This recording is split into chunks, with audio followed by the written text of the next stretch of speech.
Double checking stuff. Looks like my stream is live and there's a few people watching. I'm just double checking. Okay. Alrighty, I think everything looks good. I'm looking at it in YouTube Studio. So if you are taking a look, hang on, I am just adding a camera here. Okay. Oh, actually right here.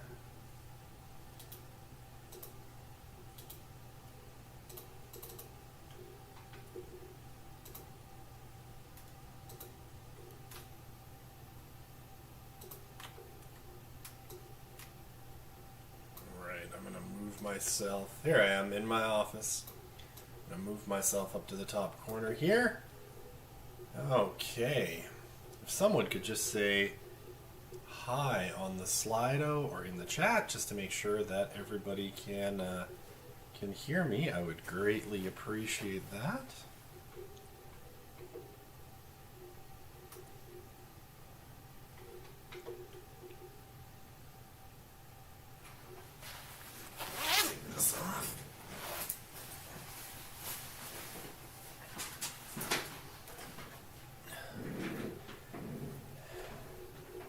Perfect. Thank you. Much appreciated. All right. I am going to minimize this. Okay. Good morning, everybody. And thank you for your flexibility this morning. I was actually near campus this morning driving my daughter to school. But when I got up this morning and I saw the wind chill factor at like minus 40 something, I was like, yeah, this is going to be nasty. So I'm like, let's just have people stay home and not risk, not risk them getting frostbite if we can avoid it. So all my 3 classes I've moved online. Did my kids have to go to school today? Yeah, my kids had to go to school today. I drove them both because the bus didn't come for one, and for my daughter, she's 14 and it's her birthday today. So her special request was to get a ride to school. Okay. So I'm glad this is working. Hopefully people got the message. I'm really hoping, but we'll do our best here. Okay. So, maybe I should check my phone to make sure I don't have any emails. Like, where is class today? Oh.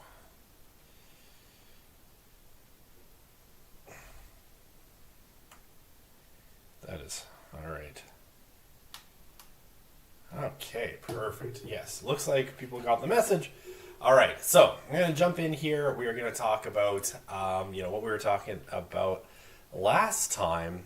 So, where were we last time, right? We were talking about, and maybe here we'll go back to where we were talking about the printing press, right? So we're talking about Neil Postman's book, The Disappearance of Childhood, and his kind of notion of where our ideas of youth and childhood ultimately come from, right? And he thinks that ultimately, right, if we go back to the Greeks and Romans, they didn't really have an idea of childhood the way we do. The Romans were probably the closest, but we really don't get the beginnings of our sense of childhood until, the 15th century with the invention of the printing press. Now, it doesn't happen all at once, right? This is just the beginning. It's going to take about 400 years. And really, for Postman, what's important is that the printing press creates a new information environment, right? And it creates one where you need to be able to read to fully engage in the adult world, right?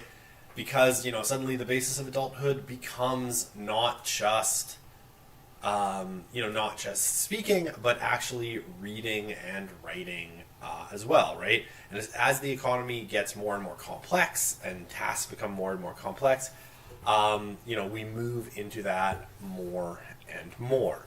So, yeah, the printing press is the basis for this. Okay.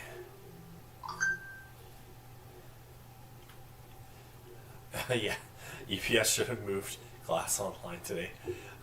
So dangerous for young people to be outside. Yeah, just dangerous for anyone to be outside. Yeah, everybody should, I think, have to be at home. We could do it for one day. Alrighty, let's clear that.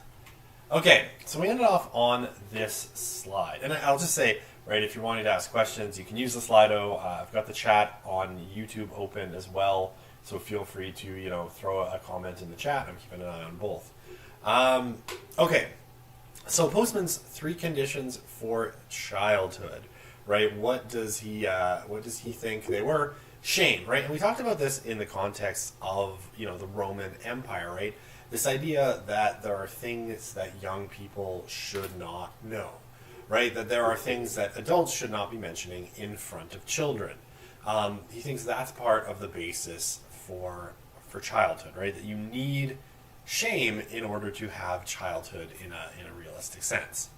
So, shame being one, right? There's information for adults, there's information for children, and adults manage that. You manage what information children get. Literacy, right? So literacy as well. You need to be able to read because that's the method with which you control what children know about, right? Because you kind of can meter out the information slowly. And school, of course, is where literacy is ultimately taught. Alrighty. So that's where we ended off last time. Okay, so so the shift in Europe, from oral to the emerging print culture, Postman thinks is what it causes new social categories to basically come into existence, right? That new social categories happen when you have a big technological shift in this way.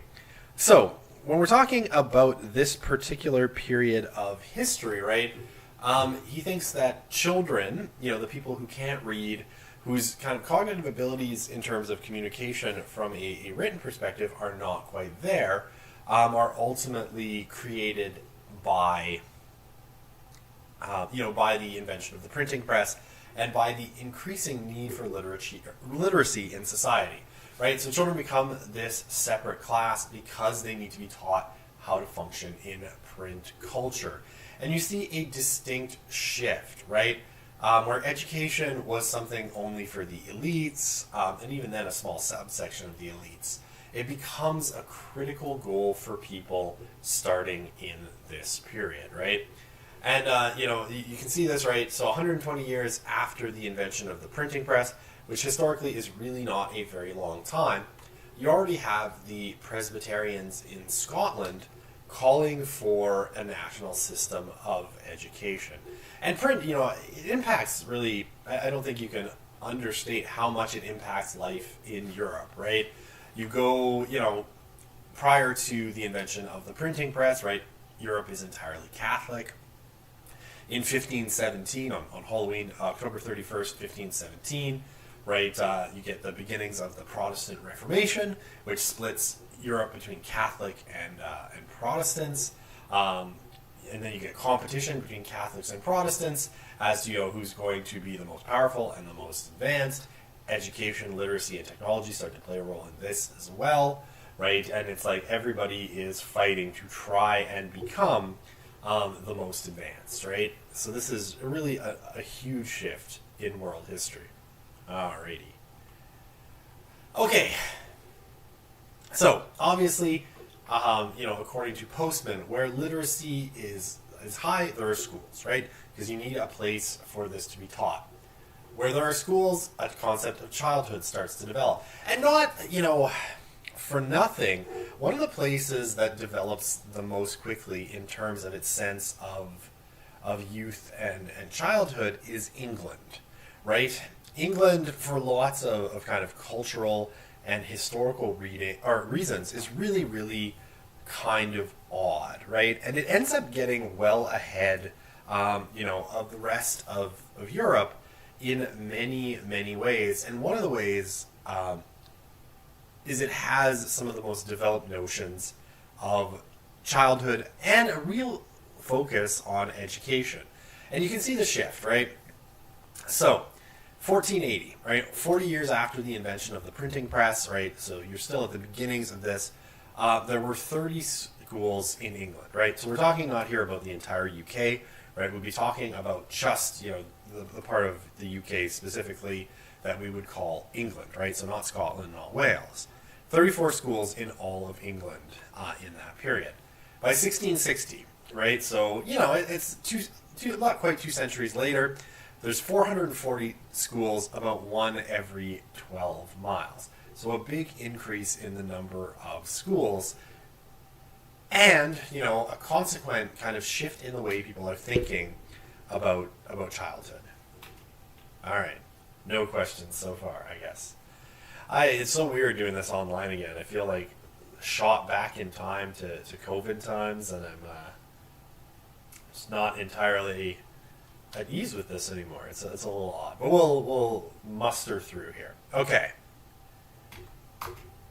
So, ultimately what Postman says is schools change the relationship of adults to children. And he suggests that, during the Middle Ages, when communication was primarily done orally, right? It was literally your words, right? You talked, and that's how you communicated. And so children were, able to communicate very, very quickly, right? So that by age 6, 7, they were off to the workforce. What you had in the Middle Ages, essentially, according to Postman, was this sense of children as miniature adults. And he suggests that the printing press refigures this and they become more unformed adults. Now, I do think here, Postman's thinking is a little bit more problematic than you otherwise might want it to be. One of the things that Postman cites in the book, right, is the fact that if you look at portraits of the time, what you get is, people when they're painting children, in kind of the clothing of adults, right? These are not, children put in, children's clothing. They basically look like little adults in the clothes. And he gets this from a fellow named Philip Aries, who had this same kind of thesis, and Postman's basing a lot of what he's saying on Philip Aries. And now what people have pointed out from, looking at the evidence that Aries cites is if you're talking about portraiture, right, and painting portraits of children or family portraits, you're not exactly getting a candid shot. And this is not equivalent to, say, a photograph. Because if you are, putting your children to get a portrait made of them, you're probably dressing them up in their nicest clothes, which is going to be the thing that looks the closest to adult clothes, right? And I mean, if you look at pictures of, family photos and pictures of kids, even from, say, 20, 30 years ago, a lot of times people were, when this was still a thing, going to the Sears portrait studio for their family picture, and everybody was wearing their Sunday best, right? And so if you took that as your piece of evidence, you might conclude that, oh yes, children in this period are just miniature adults as well. But that's not his only piece of evidence, right? One of the things we know is that under the economic system of the Middle Ages, right, basically as soon as children were able to start doing the tasks, either on the family farm or in some kind of trade, they were sent to do so, right? They contributed to the economic life of their families very, very quickly, right? So that by age 6, 7, basically, you were part of the economic system in some way, shape, or form. So what you get, right, ultimately through this system is that in a lot of ways, children are just miniature adults, right? They're working, they're part of the economic system from a very young age in a way that today seems quite shocking. Okay. What happens once you get schools, according to Postman, and I think he's right here, is that children are shielded from the demands of the adult world for longer, right? And initially, and it takes a long time for this to get to the point where we're at today, right? It doesn't happen all at once. But for that time that children are in school, they're shielded from the demands of the adult world. And this over time, right, over the 4 or 5 centuries, until you get to modernity, this period gets longer and longer, right? Gradually, it goes from, people getting, basic reading and writing skills and then being pulled out of school to eventually, once we get to the middle part of the 20th century, people, the expectation being that people are going to get at least a high school education, right? So that you can see that period kind of getting longer and longer. According to Postman, right, learning becomes sequential and hierarchical, right? So basically, because reading itself, right, requires the development of literacy as a skill, right, you basically move from simple to complex, right? The basics of reading, and you build on that over time. And the basics of mathematics, and you build over time, right? So one skill needs to be learned before moving on to another, right?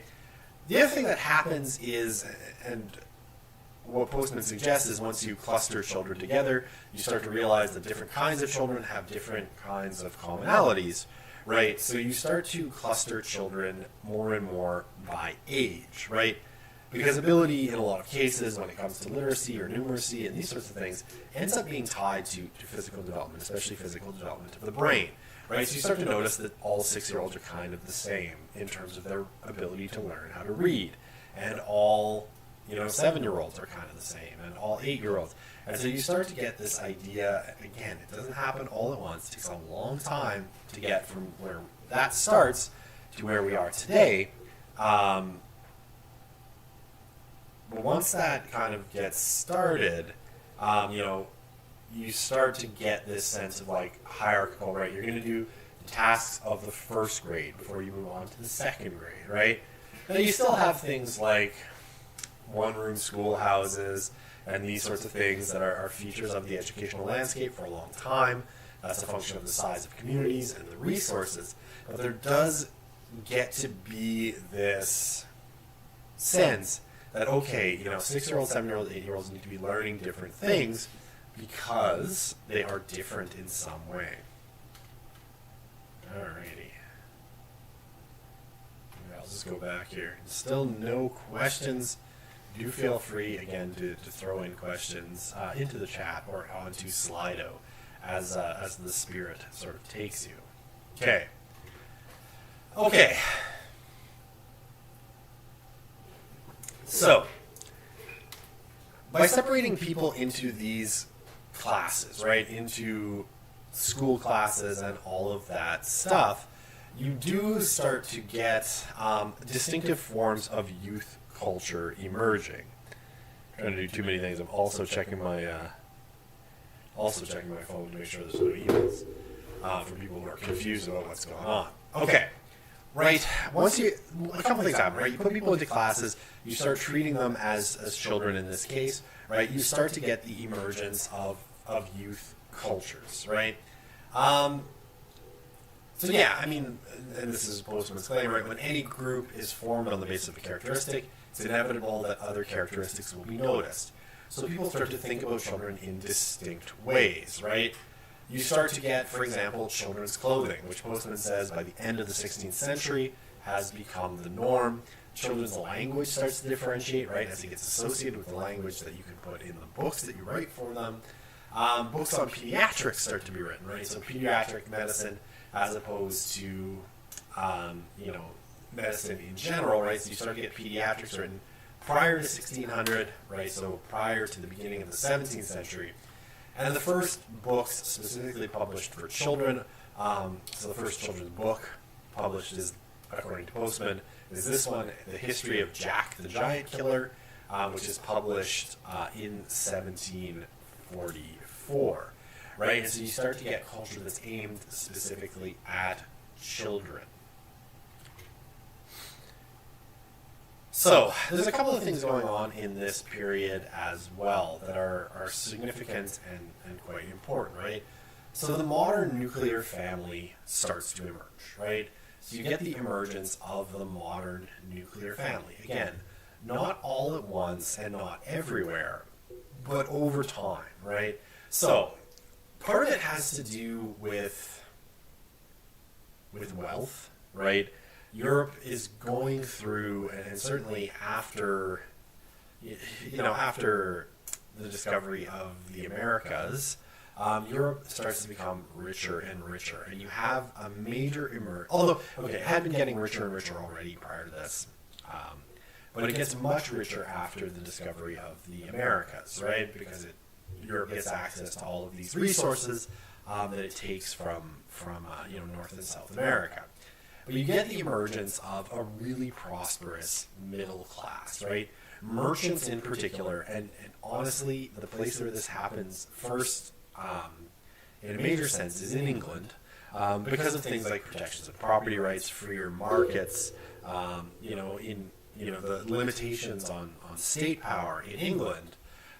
You get a much bigger kind of middle class. Okay.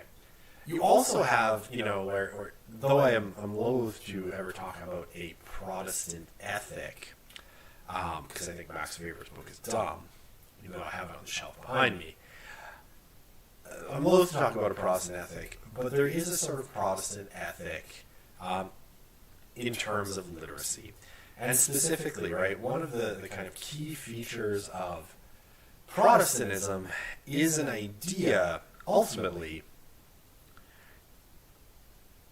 that it's important to learn how to read in order to interpret the scriptures for yourself, right? So one of the things that Martin Luther, one of the maybe four kind of major opening figures of the different Protestant reformations that happened, suggests is that everybody, every Christian should be reading and interpreting the Bible for themselves, right? So that, itself requires schooling and education, right? So long, this kind of stress on everybody needs to be able to read, everybody needs to be able to interpret the scriptures for themselves, has a stronger hold in Protestant countries, and following Henry VIII's defection from the Church of Rome because the Pope wouldn't let him get a divorce, England is very much a Protestant country. So what do you get, right? So you get a need for longer periods of schooling, and a stress on parents entering the role of the educator, right? And again, this is something that in some ways we get from Martin Luther. Martin Luther stresses that, parents really need to be teaching their children the scriptures, and that the role of teaching the faith is principally one of the family. This has a strong influence anywhere there are Protestants. Okay, so you have that, right? You have this stress, especially in Protestant countries like England, on reading, not just for learning, but for salvation. You also have that growing wealth, right? The merchant class in England, England is particularly wealthy because of textiles. English wool is prized above wool from anywhere else because it's of higher quality. And you get a really prosperous middle class. Now, what does this do, right? If you're prosperous, right, if you are making lots of money, if you have lots of wealth, there is the possibility that you can give your children a sort of leisure, right? If you're not starving and you don't need them to participate in the economic life of your family, well, then they get to stay in that state of innocence for a lot longer, right? You're not rushing off to get them into a job or to get them married or anything like that. So childhood gets longer and longer, especially in the English middle and upper classes, right? Because they can afford it, right? They can afford to have their children be innocent and go to school for a long time in ways that obviously the poor can't. I mean, you're not going to see, the children of the poor start to be considered like real children, and therefore needing to be protected and not work and all this stuff until much later, well into the 19th century.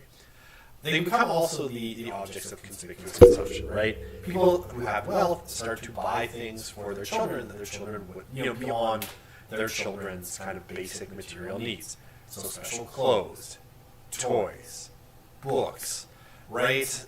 Treating children as in some way special. And I mean, and if you've ever,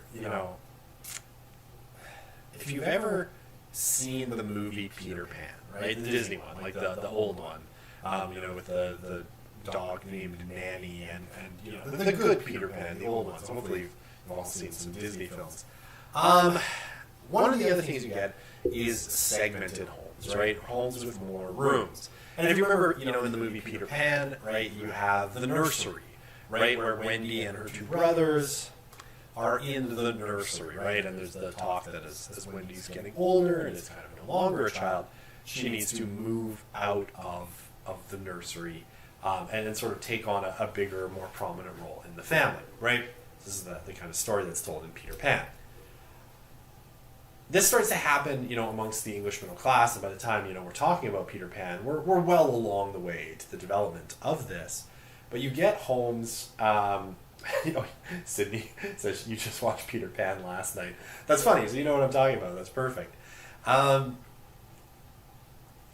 So yeah, I mean, once you get the kind of splitting of the house, right, you move away from that medieval situation where sort of everything is known, right, where everybody was sharing, you know, a single room or very, very tight spaces.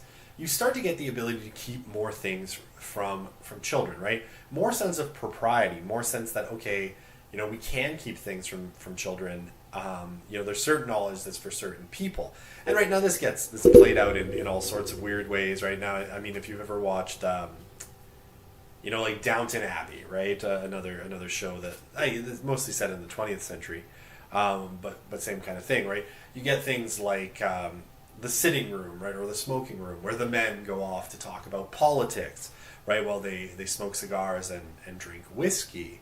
This is the same kind of thing, right? You start to get segmentation of spaces, you know, and spaces that are for certain things, and certainly certain knowledge that's considered, say, you know, politics, for example, and economics, that isn't suitable for children, and probably in that case as well, not suitable for women, you know, if we're talking about, you know, the attitudes of the 18th and 19th centuries.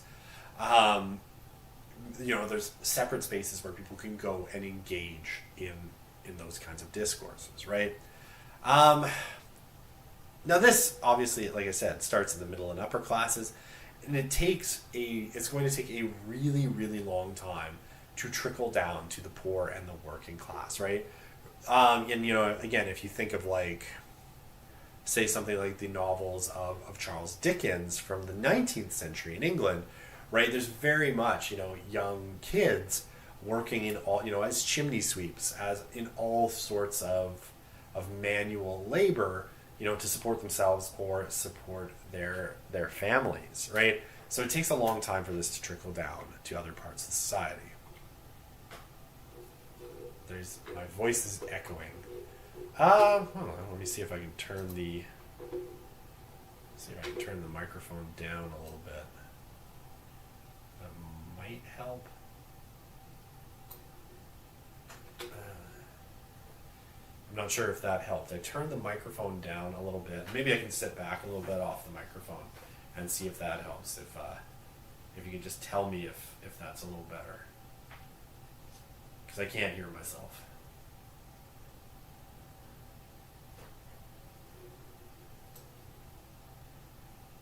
How's that? Is that any better for sound?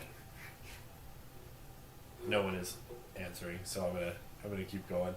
I'll answer the next question. Maybe it'll give you a sense of whether it's a little bit better for the sound. Does it apply to all social classes? Okay, thank you. Perfect. Awesome. Yeah, maybe had the mic turned up a little bit too much. Okay. Perfect. Awesome. Here, I can turn it down a little bit more. Even. It's maybe a little bit echoey in my room too. Okay. Perfect. Okay, does it apply to all social classes? Are individuals from richer families more likely to stay in school? Oh, I should switch back to my to slide over here. Yeah, I mean, richer families obviously have the leisure, right? And it all comes down kind of to economics, right? At the end of the day, it really is a sort of economic argument. You know, if you're richer, you don't have to participate in economic life in some way,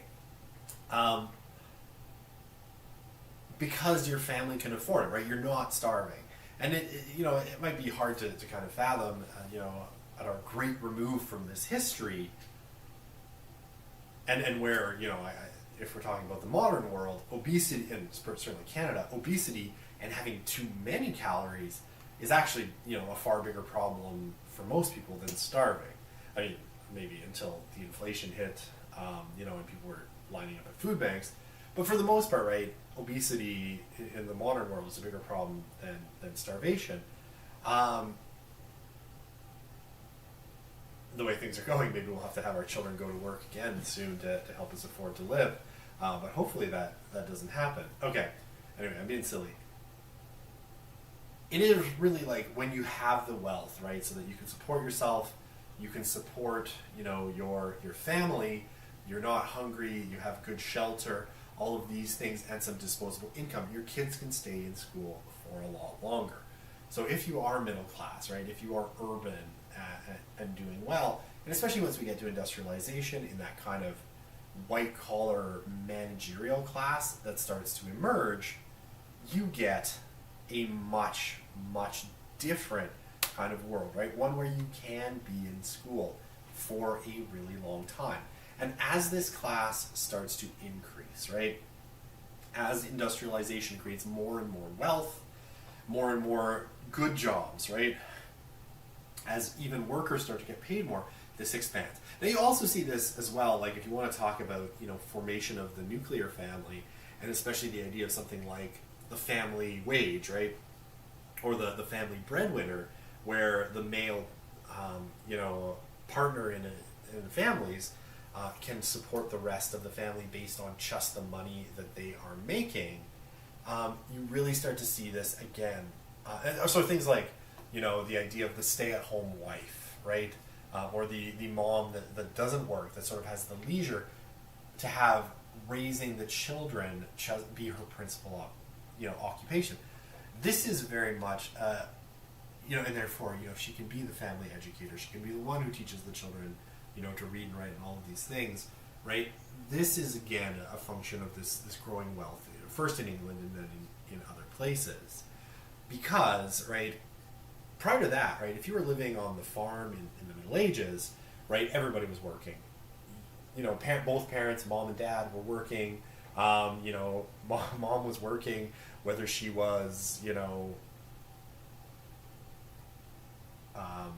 whether she was pregnant or not, right, whether she was nursing a baby or not, right, she was working, in some kind of task because everybody had to contribute to the economic life in order for families to survive, right? She was producing things for sale in markets, right? Any excess kind of time and resources that were had, she was working at sewing something, cooking something, canning something, right? It was all hands on deck economically. And women, contributed massively to the economic life of their families. And it's only when you get enough wealth that it can be like, okay, now a single person, right, usually the male partner in the relationship, was able to go off and earn enough to pay for housing, clothing, food, and extras, that you ultimately got, the idea of the stay-at-home mom, right, or the housewife, right? It's only a function of really wealth, right? So yeah, I mean, both that idea and the idea and children staying in school really does, rely on the kind of economic status. And I mean, even if you go into not that greater remove from us, right, maybe 2 or 3 generations back, so I guess, like, if I think of it, where I'm sitting at, you're a little bit younger than I am, for the most part anyway. Like, my grandparents, if I look at my grandparents on my mother's side, right, my grandfather, basically had a 4th grade education. And he's born at the tail end of the 19th century. So my maternal grandfather born at the tail end of the 19th century. I want to say he was born in 1898. So, yeah, not that far back from me. But he had a 3rd grade education, right? After which point, he was involved in his family's farm, and then he got his own farm, and had his own family, fairly young, and it was off the races. I think my maternal grandmother had an 8th grade education. Now my paternal grandparents were far wealthier, right? My grandfather had a ninth grade education, and my grandmother actually graduated from high school. It's not until my parents, right, where both my parents had post-secondary degrees, because both their families had gained a lot of wealth by that point. Okay, so anyway, right, it takes a long time, and like even within really living memory, this wasn't the case for everybody, even in a place like Canada, right? Poorer families, people left school far earlier, had far less education than in the past. Okay, sorry, that was a really long and rambly way to answer that question. I'm sorry. Weirdly enough. All right. Wow, time goes so fast. Okay. Oops, that's not where the drinking hole is. There we go. Okay, so what happens when we're talking about what does literacy do? According to Postman, this is essentially what literacy does. Oop, I can see that you can't. Hang on, I'm just going to move my little bubble because you can't see the bottom words. There we go. I made myself smaller. Okay. Always adjustments to do, right? So what Postman suggests is that with literacy, adults control the symbolic environment of the young, right? So they suddenly control what young people can learn by controlling the flow of information, right? So, okay, what does this mean, right? When I say they control the flow of information, basically, because you're teaching children everything through print, or primarily through print, you control what is in those resources, right? You control what you have them read, right? And you control at what level things are written, so at how comprehensible they are, right? So, if you want things to be obscure to children, you write it in more difficult vocabulary, right? You write it in places that they're not going to read it. And basically, you kind of mete out information, as you think children are ready for it. And I mean, it's just think about like all of the debates that happen kind of even to this day, thinking about, right, something like a sex ed curriculum, right? There's an extraordinary amount of debate that happens, around, anywhere that we have something like a sex ed curriculum as to the idea of like, when do you present this information to kids, right? When are they ready? When are their minds ready to understand it? What's the proper language and form that this should be presented in, right? All of this stuff is ultimately kind of a reflection of this transition, right? That we are, as adults, controlling what information gets meted out to younger people, and we do it in a controlled way through literacy and through education, right? Okay. So, as children evolve towards adulthood, they do so by getting to be better and better readers, right? And accessing more and more information. And what Postman will suggest is that literacy, for lots of reasons, inculcates certain values, right? Things like individuality, right? Because for him, again, he's going back to this idea, and I mentioned it last time, that the medium is the message, right? That basically there's something about the way the main communication medium of a society that speaks very deeply to what the values of that society are going to be. So the medium is the message, right? And part of the medium of print is that it's individual, right? There's a lot of individuality because of your relationship ultimately to the medium itself, right? When you read, you're doing so essentially as an individual, right? You're in contact with that text, right? When you pick up a book, you're internalizing, you're reading it, you're internalizing with things, but that interaction is just between you and the book, right? It's between you and the text, right? You're kind of blocking out other people, and you're interacting as a singular person with that text in most cases, right?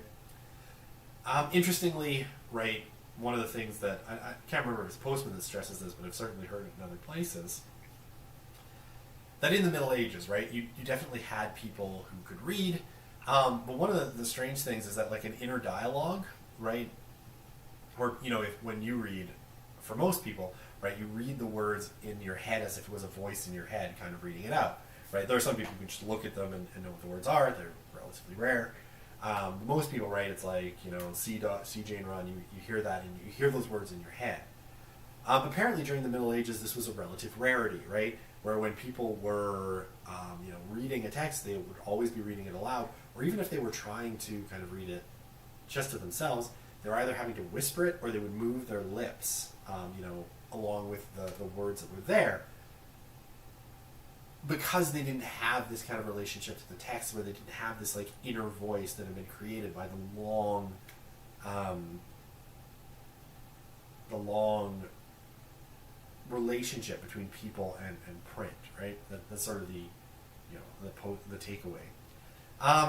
Okay, Postman thinks that print also tends to do a couple of things, right? It prizes logical and sequential thinking, right? Because you tend to lay out sentences logically and sequentially, and if you're going to make an argument in print, it's going to be logical, right? High order abstraction, right? Suddenly you're seeing things in words and creating images of them in your mind, right? So you're abstracting things. You can interact with worlds that you've never seen, things that are so different from your present circumstances, right? You can go back and interact with Plato and Aristotle, and you can if we get to the beginnings of the novel with things like Don Quixote, you have suddenly a story taking place in a far off land of this delusional knight having adventures. So you get this higher order abstraction where you're building those stories in your head. And he thinks delayed gratification, right? Because sitting and reading something is hard. You might get a payoff, but the payoff is sort of far in the future. And he suggests also that learning and teaching people becomes an intellectual and a moral pursuit, right? That it's something that you have to do in order to be a good parent. You have to make sure your kids are educated, right? And to fail to do so is a great flaw. Was not being able to read in your head true for adults as well? Yeah, I mean, the stories come out of these medieval monasteries, right? Where someone is illuminating a manuscript, so they're having to read the old manuscripts, and they're reading it out loud to themselves, right? Or they're moving their lips, right? They've got the lips moving as they're kind of reading the words. So apparently, again, I've heard this more anecdotally than, and it's hard obviously to prove things historically this way, but yeah, it would have been mostly true for adults. They just didn't have this inner monologue the way most of us do today. Okay, can I explain high order abstraction? Okay, it's just, yeah, of course. Just think about it in this way, right? Like, you are able to experience things through reading that you don't experience directly, right? So you have to abstract things as a reader in very considerable ways, right? Because you're able to, interact, say, with worlds that you've never seen, concepts that are very, very highly abstract, philosophy, mathematics, right? Things that aren't grounded in the material world and in your everyday experience, right? For most people through most of history, everything that they could think about, right, was mostly grounded in their everyday experience, right? In the here and the now, right? Because that was the only world they had access to.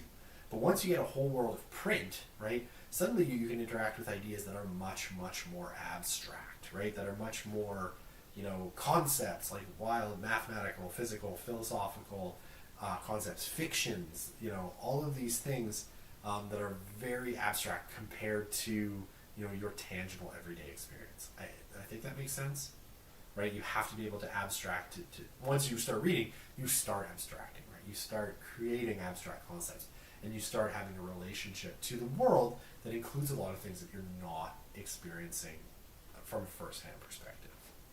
I think that makes sense. I hope that helps. I lost my mouse. Here it is. Okay. Oh, how are we doing for time? 5 more minutes? Okay. Probably have time for another slide. Okay, so with this kind of concept, right, with this change, what Postman suggests, and I think he's I think almost inarguably right here, you get a separation that hadn't existed before in most cases, between the public and the private spheres, right? So you do get, things like public knowledge versus private knowledge, right? Public knowledge, things that could be discussed anywhere. Private knowledge, things that need to be kept separate from some, right? So things that are ultimately shameful, right? You also have, the emergence of an idea of a public sphere and a private sphere, right? And who belongs in the public sphere and who belongs in the private sphere, right? So who belonged in the public sphere, historically and really until the 20th century, this is true, was principally men, right? Working age men, the heads of families was the people who mostly went out into the world of politics, into the world of work, right? They worked in the factories, and women and children start to belong more to the private sphere, right? The sphere of the home and the domestic, right? And you get this really strong separation. Now again, this happens first kind of in England, right? And why? So you get, let me put it this way. You get in say the Edwardian period, right, and even more so, let's say in the Victorian period, these very strong kind of senses of taboo, of what a man's place and a woman's place were, and very complicated kind of codes of conduct for people all over the place, right? So, right, public and private knowledge, the public knowledge is, what you could talk about anything, general things. Private knowledge would have been your shameful things, right? Sex, religion, politics, economics, and these sorts of things, right? And only when you're deemed an adult, and in some cases the right kind of adult, are you let in on these secrets. And the suggestion is that, it's shameful for certain things, or like shame returns as an important category, in the sense that suddenly there's knowledge that certain people need to be sheltered from.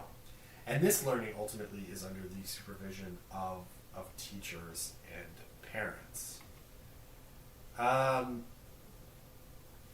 and maybe I'll do one more and then I'll check for questions and then we'll call it a day, and hopefully Monday is warmer than a minus 1 million degrees and we can return and be in person, because this is weird and I don't like it. So with the coming of industrialization, there's a split that occurs, right?